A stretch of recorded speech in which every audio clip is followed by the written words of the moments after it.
Bienvenue à la deuxième vidéo sur les masques complexes dans Lightroom. Dans cette vidéo, on va apprendre à inverser un masque complexe. Et oui, ce n'est pas prévu dans l'interface pour le moment. Et puis, je vais vous montrer quelques petites bizarreries de l'interface. Je m'appelle Nicolas et on fait ça ensemble. Commençons par construire un masque complexe. Sur cette image, cette photo d'arbre, on va regarder ici un nouveau masque, sélectionner un sujet. J'espère qu'il va trouver l'arbre. Voilà, c'est pas mal. Alors, si je zoome un petit peu en avant, on s'aperçoit que j'ai un petit peu du fond qui a été sélectionné. Pas de problème. Alors, le masque, je double-clique, je vais l'appeler arbre. Le sujet, je vais soustraire une gamme de couleurs. Alors, je peux cliquer avec la pipette dans les espaces, là, c'est pas mal. Et si je veux en soustraire un peu plus, j'appuie sur Shift sur le clavier et je peux en enlever un petit peu plus. Donc ça me paraît être une meilleure sélection. Alors évidemment, on peut affiner. Voilà. Alors, de temps en temps, dans la version française, j'ai des problèmes de curseur. Si je mets en anglais, les problèmes disparaissent. C'est curieux. On va faire avec pour aujourd'hui. Donc, je voudrais utiliser toutes les opérations. Donc là, j'ai fait une soustraction. Je vais ajouter. Qu'est-ce que je vais ajouter? Un coup de pinceau. Alors, juste pour que ça se voit. Alors, voilà, on va ajouter, tiens, ce petit bout d'arbre. Je vais appuyer sur Option pour effacer les contours.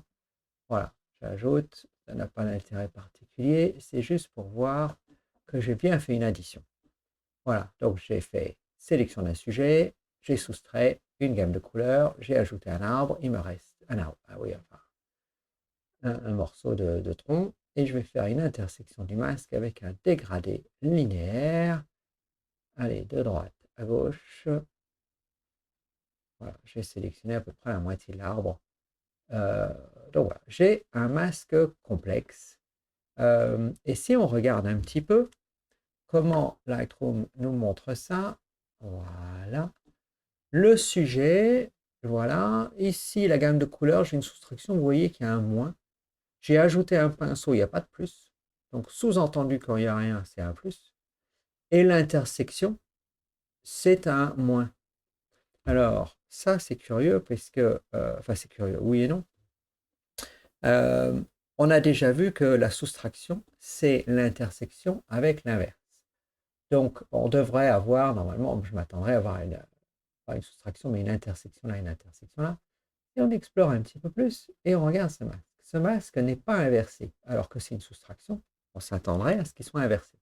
Alors que dans l'intersection, quand on fait une intersection, il inverse. Qu'est-ce que j'en déduis? J'en déduis que les ingénieurs chez Lightroom, ils ont programmé d'abord la soustraction et ensuite ils ont dit que l'intersection, c'est la soustraction de l'inverse. Voilà. Le côté mathématique voudrait dire, ça revient au même, hein, que la soustraction, c'est l'intersection avec l'inverse, mais voilà, on apprend dans l'ordre dans lequel ça a été programmé. Bon, regardons un petit peu maintenant ce qu'il faut faire pour inverser ce masque. Et là, on va retourner sur le bon vieux cahier. Je reprends mes petits dessins de la première vidéo. Donc, on sait que lorsqu'on a un masque, donc effet de pixel, une sélection, un ensemble A, son complémentaire A bar, c'est tout ce qui n'est pas A. Donc, c'est ce qu'on appelle non A. Un non A, c'est A bar, c'est la partie orange. J'ai A et tout ce qui n'est pas A, ça s'appelle A bar. Ce n'est pas une opération, c'est juste un nom. Lorsqu'on a une union, l'union correspond au OU. Donc je colorie en jaune si je suis dans A ou si je suis dans B. Essayons de faire l'inverse de ça. L'inverse de mon masque jaune, ce serait un masque orange qui colorierait tout ce qui était blanc là. Je colorie, mais vous le voyez déjà, c'est tout ce qui n'était pas colorié. Où est-ce que je suis? Ici, je suis dans la partie orange, si je suis ni dans A, ni dans B. C'est-à-dire que l'inverse, je vais prendre une couleur, si l'inverse, voilà, un rouge, hop, l'inverse de ma réunion, donc l'inverse de la partie jaune, donc la partie orange, c'est là où je suis à la fois pas dans A et je ne suis pas dans B. Et le et, c'est une intersection. Ça veut dire que je ne suis pas dans A et je ne suis pas dans B. D'accord? Alors, regardons l'intersection. Et puis après, on va essayer de comprendre la logique. Alors, l'intersection A inter B, c'est quand je suis dans A et je suis dans B. Donc, il reste là où les deux se superposent, uniquement la petite partie jaune ici. Le complémentaire, l'inverse de ça, si vous voulez, c'est tout ce qui n'était pas colorié. Donc, je fais tout le tour. Qu'est-ce que je suis en train de colorier? Si je fais dans l'ordre, en fait, là, je ne suis pas très gentil avec vous, qu'est-ce que je pourrais colorier? Je pourrais colorier tout ce qui n'est pas A. Donc, je pourrais colorier tout l'extérieur de A. Voilà, je colorie tout l'extérieur de A, donc y compris tout ça. Enfin, là où c'est pas dans A, je fais le tour. Donc, j'ai colorié. Qu'est-ce que je suis en train de dire? C'est que l'inverse de A inter B, c'est tout ce qui n'est pas A. Donc, ça, c'est bon. Qu'est-ce qu'il faut que je colorie? Il faut que je colorie aussi tout ce qui n'est pas dans B. Donc, je fais le tour de B. Voilà. Et je colorie tout ce qui n'est pas B. Alors, je recolorie des choses que j'ai déjà coloriées, mais ça, c'est pas le problème. Donc, tout ce qui n'est pas A et tout ce qui n'est pas B. Donc, je suis dans l'inverse si je suis soit pas dans A ou pas dans B. Et là, j'espère que vous voyez un petit peu la logique pour inverser une opération mathématique, donc pour inverser un masque complexe. De A, je suis passé à A bar à chaque fois. B est passé à B bar à chaque fois. L'union, c'est-à-dire l'addition, est devenue une soustraction. Et la soustraction, l'intersection, plutôt l'intersection, est devenue une réunion. Bon, je dis l'intersection ou soustraction de manière un petit peu interchangeable, puisqu'on avait déjà vu qu'une soustraction, c'est une intersection avec l'inverse. Ça veut dire que ça va marcher exactement de la même manière. Il n'y a qu'à vérifier si on veut rapidement. J'ai qu'à faire automatiquement l'inverse de A moins B. Donc tout ce qui est blanc là, c'est soit, donc c'est A bar, inter devient union, et l'inverse de B, l'inverse de B, c'est B. Donc qu'est-ce qu'il faut que je colorie? Je colorie tout ce qui est l'extérieur de A. Je colorie tout ce qui est l'extérieur de A. C'est mécanique, hein. Une fois qu'on a compris, c'est comme des opérations, c'est comme les tables de multiplication. Voilà, une fois qu'on a compris comment ça marchait, voilà, j'ai colorié tout l'extérieur de A. Et je colorie aussi tout ce qui est à l'intérieur de B. Et là, j'ai colorié donc tout ce qui était, voilà, juste pour que vous ayez les couleurs. Voilà, donc ça marche exactement pareil. Intersection, soustraction, on a déjà vu, c'est la même chose. Allons voir dans Lightroom comment on fait ça. On va reprendre notre arbre qui a été sélectionné avec un dégradé. On va le dupliquer. Voilà. Et je vais faire, je vais l'appeler inverse. Voilà. Alors, ce masque complexe est constitué d'un sujet qui est la base, qui est au fond de la pile maintenant, auquel j'ai soustrait une gamme de couleurs, ajouté un pinceau, soustrait un dégradé linéaire. Vous regarderez, individuellement, je peux inverser, j'ai les boutons ici à droite, hein, je peux inverser individuellement chaque masque. Mais je n'ai pas, ici pour un masque complexe, ici, je n'ai pas l'inverse. Donc il faut que je me débrouille. C'est pour ça que je fais cette vidéo aussi, parce qu'il faut savoir faire un peu de maths pour inverser quelque chose de complexe. Alors en fait, c'est assez, comme je disais, c'est assez mécanique. Qu'est-ce que je fais? Je vais inverser tous mes masques et je vais transformer tous les masques en leur inverse. Alors vous allez voir, c'est un petit peu plus rapide que ça. Je commence, j'inverse mon sujet. Pas de problème. Gamme de couleurs, c'était une soustraction qui n'était pas inversée. Hein. Donc je vais convertir en addition. Et si je convertis en addition, la soustraction, c'est déjà un inverse normalement. Donc quand je soustrais, quand je passe en addition, normalement le programme il devrait déjà comprendre qu'il doit m'inverser le masque sans que ce soit marqué ici. D'accord? Et ça, c'est une bizarrerie de leur manière de programmer des ingénieurs Lightroom. Enfin bon. Alors, je suis ma logique mathématique. Là, le pinceau est en addition, je convertis en soustraction, et normalement, il a dû m'inverser mon masque.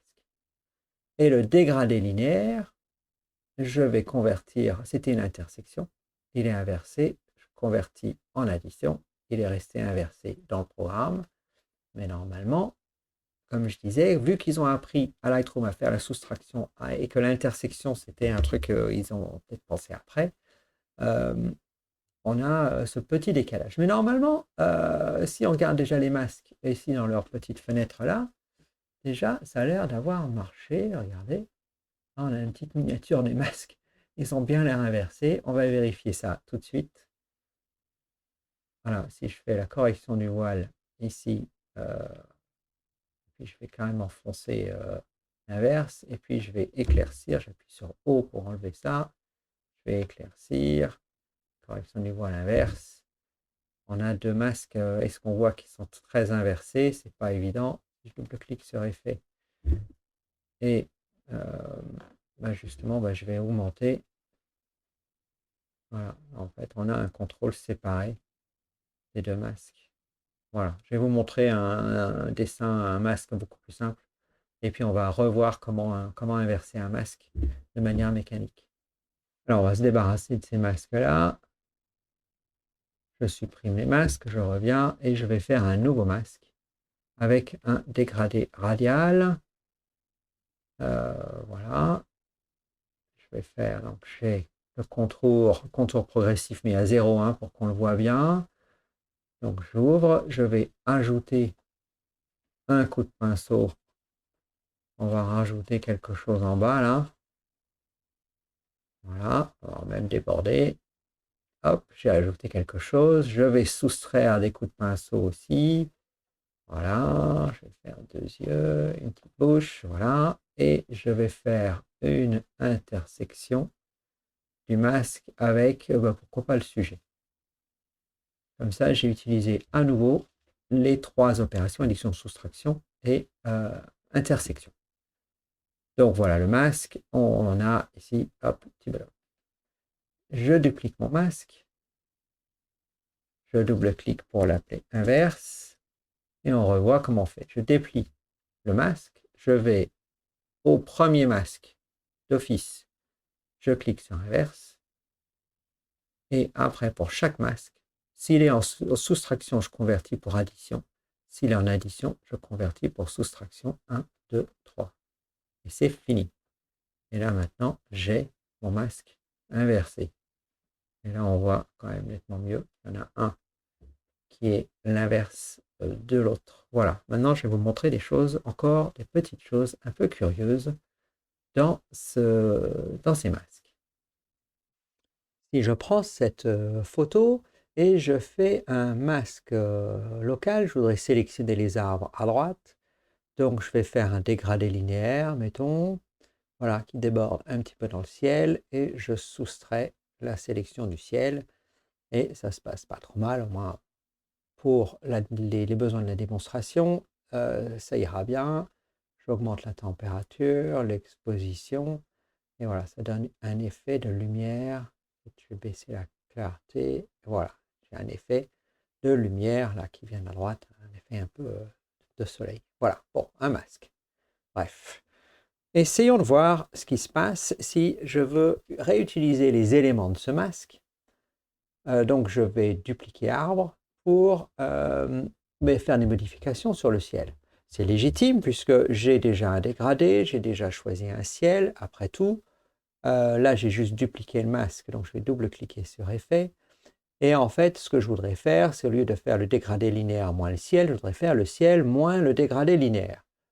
Donc, je me dis quoi? Je prends le ciel et dans la liste, je peux le déplacer. Je peux mettre chaque composant individuellement où je veux. Et je vais mettre le ciel en haut de la pile, donc qui est en bas sur l'écran. Et pour faire ciel moins dégradé. Mais vous voyez que ce qui est sélectionné, c'est exactement la même chose. J'ai pas fait grand-chose de plus. Si, je n'ai que le dégradé, en fait, le ciel a disparu. Ici, que j'enlève ou que j'ajoute le ciel, il ne se passe rien. Alors pourquoi? Parce qu'il est en soustraction. Il était déjà 1, donc c'est normal, je faisais dégrader moins ciel. Mais lorsque je le mets en haut de la pile, il reste en soustraction. C'est-à-dire qu'en fait, le masque de base, c'est une soustraction, donc il n'y a rien. La preuve, si j'enlève, là je vais cacher le dégradé linéaire, je n'ai que le ciel de sélectionner, et si je modifie l'exposition, il ne se passe rien. Pour qu'il soit effectivement sélectionné, il faut le convertir en addition. là, l'icône soustraction a disparu, le ciel est réapparu. Et ça, pour moi, c'est quelque chose qui devrait se faire de manière automatique. Lorsqu'il y a un masque en haut de la pile, il ne devrait pas pouvoir être en soustraction. Ça n'a pas de sens. Donc ça serait bien que ça soit corrigé. Si je corrige un petit peu le voile ici, voilà, et pour pas qu'il y ait l'effet de halo, en fait, ici, ce qu'on peut faire, mon idée, hein, c'était de soustraire ici le dégradé linéaire, voilà, et de soustraire en fait l'inverse du dégradé linéaire. Est-ce que c'est ça que je voulais? Non, je voulais soustraire le dégradé linéaire, pardon, tout simplement, ici, et le soustraire, voilà, pour éviter les effets de halo dans le ciel. Donc voilà, des petits problèmes lorsqu'on change l'ordre des composants d'un masque complexe. Alors, qu'est-ce qui me manque? Il me manque aussi de pouvoir, par exemple, écraser toutes ces couches-là pour en faire un seul masque, éventuellement pour pouvoir utiliser ce masque arbre dans un masque ultérieur, ici par exemple intersection. J'aimerais bien voir mes masques précédents dans la liste, de pouvoir faire des opérations entre plusieurs masques que j'aurais passé du temps à créer, notamment lorsqu'on doit sélectionner un sujet et que le sujet n'est pas tout à fait bien sélectionné, mais que je suis obligé de passer du temps en faisant des coups de brosse en addition-soustraction pour le parfaire. Ça serait quand même bien que je puisse réutiliser ce travail dans un autre masque. Donc ça manque. J'espère que ça viendra dans des versions ultérieures. Qu'est-ce qui me manque aussi? Il me manquerait dans les intersections. Vous voyez ici, j'ai des masques qu'on dessine, les pinceaux dégradés, c'est des masques dessinés, et des masques paramétriques, donc paramètres de couleur, donc c'est la teinte, paramètres de luminance. J'aimerais bien voir le paramètre de chroma. Alors chroma, c'est ce que Lightroom appelle à tort la saturation, de pouvoir faire une sélection basée sur la saturation, la chroma d'un pixel. Essayer de choisir, par exemple, ici dans l'image, toutes les petites feuilles qui ont été éclairées par le soleil, donc ce qui serait les couleurs saturées. Ça, ce serait pratique, ce serait agréable d'utiliser. Et puis, j'aimerais bien voir aussi un paramètre de fréquence, de faire des sélections basées sur la fréquence dans l'image. La fréquence, les hautes fréquences, c'est les parties détaillées, donc ici notamment cet arbre-là. J'ai des fréquences moyennes autour, ça me permettrait de détacher, par exemple, un sujet du fond. Et les basses fréquences, c'est les aplats de couleurs, hein, typiquement les ciels, les endroits où il y a du bokeh. Ça serait quand même une amélioration à mon avis. Donc voilà un petit peu le tour des masques complexes dans Lightroom avec les petites choses qu'on pourrait voir améliorer par la suite. Voilà, en effet, ces masques, c'est quand même un progrès spectaculaire par rapport aux versions précédentes de Lightroom. Donc on peut remercier les développeurs pour leur travail et on attend avec impatience la suite, évidemment. Pour cette vidéo, je vais m'arrêter là et je vais vous dire au revoir et puis on va se voir bientôt.